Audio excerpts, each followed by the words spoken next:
তোমাদের প্রত্যেককে আবারও একবার তোমাদেরই এই ইউটিউব চ্যানেলে স্বাগত।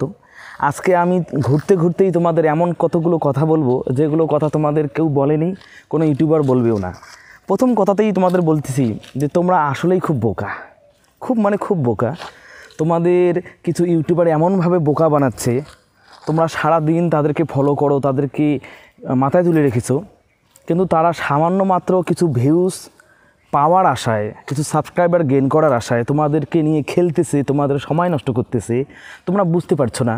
তোমরা তাদের বছরের শুরুতে তারা সাজেশন বলে চালিয়ে দেয়, বছরের মাঝখানে দুটো চালায়, পরীক্ষার আগ মুহূর্তে দুটো বানায়, আবার পরীক্ষার ঠিক আগ মুহূর্তে তোমাদের লাস্ট মিনিট সাজেশন বলে আরেকটা সাজেশন দেয়। এমন করে বছরে তারা মিনিমাম 5 থেকে 6টা ভিডিও একটা সাবজেক্টের সাজেশন হিসেবে তৈরি করে। আর পরীক্ষার পরে বলো, দেখো আমি তোমাদের ওই ভিডিওতে বলেছিলাম, দেখো আমি তোমাদের ওই ভিডিওতে বলেছিলাম। আর এই 5-6টা সাজেশন ভিডিওতে সাজেশন এত দিতে দিতে এতগুলো সাজেশন দেয় যে একটা সাজেশন বইয়েও অতগুলো সাজেশন থাকে না। তো তোমরা এতগুলো পড়তেছো আর এতবার ওদের ভিডিও দেখতেছো, কী কারণে দেখো আমি বুঝি না। আমি তোমাদের বলছি, তোমরা ইচ্ছা করলে চ্যানেল ঘুরে আসতে পারো।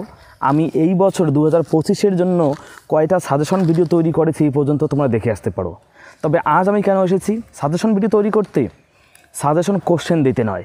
তোমাদের বাংলা তোমরা যারা এখনও পিছিয়ে রয়েছো বা একদমই পিছিয়ে রয়েছো, তারাও কীরকম করে অনায়াসে অনেক ভালো নাম্বার পেতে পারো, কোন গল্প বা কোন কবিতাগুলোকে মেনলি ফোকাস দিয়ে তোমরা পড়লে তোমাদের বাংলায় ভালো নাম্বার আসবে, আজকে শুধুমাত্র তোমাদের এটা বলার জন্য আসছে। এরপরে তোমরা চাইলে আমি আরও আসবো যে তোমরা কীরকম করে টাইম ম্যানেজমেন্ট করে এই 1.5 মাসের মধ্যেই কোনটাকে কতটা গুরুত্ব দিয়ে কোন বেলা কোনটাকে বেশি পড়ে তোমরা পরীক্ষায় ভালো ফল করতে পারো, আমি সে বিষয়ে নিয়ে আসবো। এরপরে অবশ্যই তোমাদেরকে আমি দেব যে বাংলা কোন গল্প এবং কবিতা থেকে কোন প্রশ্ন আসার সম্ভাবনা সব থেকে বেশি। তার আগে কিন্তু তোমাদের বেশি জানা দরকার কোন গল্পটাকে তোমরা গুরুত্ব বেশি করে দিয়ে পড়বে এবং কোনটাকে কম গুরুত্ব দিয়ে পড়বে, কোনটাকে শুধুমাত্র রিডিং পড়ে চলে যাবে। আজকে আমি তোমাদের সেটাই বলবো। আর আশা করছি আজকে যেটা বলছি, যে গল্প এবং কবিতাগুলো বাদ দিয়ে দিচ্ছি এবং যে গল্প এবং কবিতাগুলোকে মেনলি ফোকাস দিয়ে পড়তে বলছি, এগুলো যদি পড়ো 100% তোমরা এখান থেকেই প্রশ্ন পাবেই পাবে। এতটুকু আমি তোমাদের গ্যারান্টি দিয়ে কথা বলছি। আর যদি পরীক্ষার পরে, আমি তোমাদের দায়িত্ব নিয়ে বলছি, যদি পরীক্ষার পরে কমন না পাও, তোমরা এসে আমাকে কমেন্ট সেকশনে যা খুশি বলতে পারো, যা আমাকে জবাবদিহি করতে পারো, আমি তার জন্য প্রস্তুত আছি। চলো আজকে আর কথা না বাড়িয়ে তোমাদের দেখিয়ে দেই কোনগুলো পড়লে তোমরা বাংলায় অনায়াসে অনেক ভালো ছাত্রের মতো নাম্বার পেতে পারো, শুধুমাত্র এই 1.5 মাসে পড়ে গ্যারান্টি সহ পারবে। চলো দেখে নেই সেগুলো। বাংলায় বড় প্রশ্ন বলতে কিন্তু 5 নম্বরের প্রশ্ন হয় আর 3 নম্বরের প্রশ্ন হয়। তো আমি তোমাদের প্রথমেই বলছি, মাধ্যমিক 2025-এর বাংলা সাজেশন হিসাবে আমি তোমাদের যেটা বলবো যে তোমরা গল্প কোনগুলো তোমাদের কাছে সব থেকে বেশি ইম্পর্টেন্ট।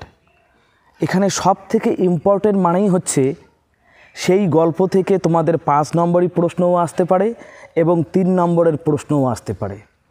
কাজেই এই গল্প আমি তোমাদের দুটো গল্পের নাম বলছি, একটা হচ্ছে নদীর বিদ্রোহ, অদল বদল। এই দুটো গল্পের থেকে তোমরা 5 এবং 3 নম্বরের প্রশ্ন 100% কমন পাবে। তাহলে এটা এই দুটো গল্প কতটা তোমাদের গুরুত্ব দিয়ে পড়তে হবে এটা আর আমার বলার অপেক্ষা রাখে না। অদল বদল গল্পটা কিন্তু আমাদের এই চ্যানেলেই পড়ানো আছে, তোমরা চাইলে দেখে নিতে পারো। ভিডিওটা দেখলেই তোমাদের গল্পটা পড়া হয়ে যাবে। এবার তাহলে আবারও একবার বলছি, নদীর বিদ্রোহ, অদল বদল, এই দুটো গল্প যদি তোমরা পড়ো, এখান থেকেই তোমরা 5 নম্বরের প্রশ্ন অথবা 3 নম্বরের প্রশ্ন পেতে পারো, অথবা 5 এবং 3 দুটো প্রশ্নই পেতে পারো। তবে প্রশ্ন এখান থেকে 100% থাকবেই এই দুটো গল্পের মধ্য থেকেই। এরপরে তোমরা শুধুমাত্র 3 নম্বরের জন্য বহুরূপী থেকে পড়বে। দেখো বহুরূপী থেকে কিন্তু 5 নম্বরের প্রশ্ন পড়ে তোমাদের মূল্যবান সময় একদমই নষ্ট করবে না। এরপর 5 নম্বরের জন্য কোনটার থেকে পড়বে? জ্ঞানচক্ষু। আমি কি বোঝাতে পারছি? নদীর বিদ্রোহ, অদল বদল, এখান থেকে 5 নাম্বার 3 নাম্বার যে কোনো আসতে পারে, কিন্তু বহুরূপী থেকে শুধু পড়বে 3 নম্বরের, আর জ্ঞানচক্ষু থেকে শুধুমাত্র পড়বে 5 নম্বরের। এই গেল তোমাদের বাংলা গল্পের সাজেশন। এখান থেকে তোমরা কোনগুলো পড়বে? কোথা থেকে বড় প্রশ্ন পড়বে, 5-এর প্রশ্ন পড়বে, 3-এর প্রশ্ন পড়বে বলে দিলাম। আমি এর পরবর্তীতে তোমরা যদি চাও তাহলে অবশ্যই এই গল্পগুলো থেকে কোন স্পেসিফিক প্রশ্ন পড়লে তোমাদের পরীক্ষায় কমন পাওয়ার সম্ভাবনা থাকবে, কোনগুলো আসার সম্ভাবনা রয়েছে, আমি সেগুলো তোমাদের বলে দিতে পারি। তার জন্য অবশ্যই কিন্তু তোমাদের প্রত্যেককে কমেন্ট করে জানাতে হবে। আর নতুন হলে চ্যানেলটিকে সাবস্ক্রাইব করে পাশে থাকা বেল আইকনটি প্রেস করতে হবে, যেন পরবর্তী ভিডিওগুলো তোমাদের মিস না হয়ে যায়। এবারে চলো আমরা দেখে নেই মোস্ট ইম্পর্টেন্ট কবিতা 2025 সালের জন্য। 2025 সালের জন্য মোস্ট ইম্পর্টেন্ট কবিতা মানেই হচ্ছে যে কবিতাগুলো থেকে তোমাদের 3 নম্বর এবং 5 নম্বর উভয় প্রশ্নই আসতে পারে। এর মধ্যে প্রথম সেটা হচ্ছে আফ্রিকা। আফ্রিকা তোমাদের 2025 সালের মাধ্যমিক পরীক্ষার জন্য এমন একটা কবিতা যে কবিতা থেকে তোমাদের 5 নম্বরের প্রশ্ন এবং 3 নম্বরের প্রশ্ন আসতে পারে। আফ্রিকার পাশাপাশি অস্ত্রের বিরুদ্ধে গান।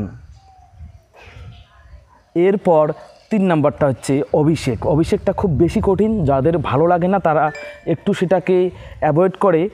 1 নম্বর এবং 2 নম্বর অর্থাৎ আফ্রিকা এবং অস্ত্রের বিরুদ্ধে যে গান, এই দুটোকে ভালোভাবে পড়বে। কিন্তু অভিষেকটা এবছরের জন্য ইম্পর্টেন্ট, তাই ওটাকে একেবারে বাদ দেওয়া চলবে না।